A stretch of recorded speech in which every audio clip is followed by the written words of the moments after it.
Hello, I'm Roger Bisbee from Skill Builder, and I've been out testing this Milwaukee Fuel 18 volt 115mm angle grinder. You've seen the kind of thing we all know that these cordless grinders are about. They've got better and better, and this one is a beauty. It's got a paddle switch, and to tell you the truth, I'm not a big fan of paddle switches generally.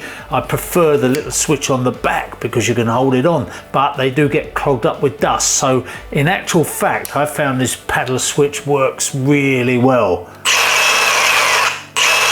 Get a nice gentle start with it, but you'll notice that the really standout feature of this is that quick stop brake. It is so fast. You know, they all have these electronic brakes, but look at this. Absolutely off in a second. So if you've got long hair or you're one of those people who've got bits of dangly cord, it's sometimes a good thing to have an angle grinder which stops when you want it to.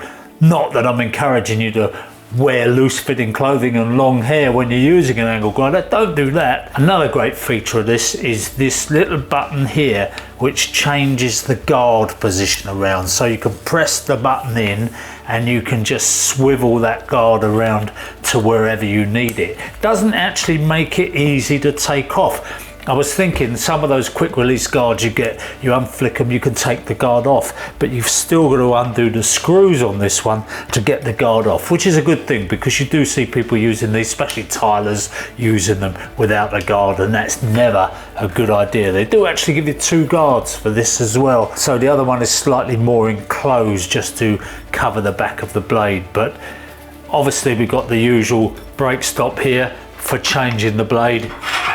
And the key, it's still using the old-fashioned key rather than some kind of keyless system. The other thing that I like to look at is the position of the air vents, because as you know, if you're doing cutting brickwork out, if you're chasing, taking out, pointing or something like that, dust is a major issue with these things, and the one place you don't want dust is in this gearbox up here at this end. So having that little mesh vent there means that the ventilation is away from the works, if you like. You've obviously got dust inlets under here, but it means that that's blowing out, that's sucking in, which is a great idea. Got a nice anti-vibration handle on here, two positions, left and right, nothing on the top, but it's a small enough angle grinder that it shouldn't actually run away with you. I'm using this 3 amp hour high output. Now you think 3 amp hour, that doesn't sound enough, and we do have this constant argument with people over this. They think that that 3 amp hour means that you haven't got much power, but believe me, I've been using this, it's got loads of power in that. A high output means that you get good run time. I've been using it and it's still showing a full row of lights, so that's pretty good.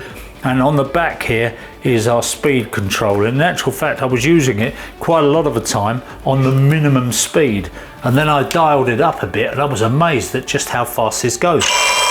That's the slow speed. Sometimes you find with battery angle grinders, cordless angle grinders and things, that you don't get a very high speed out of it, but this is plenty good enough.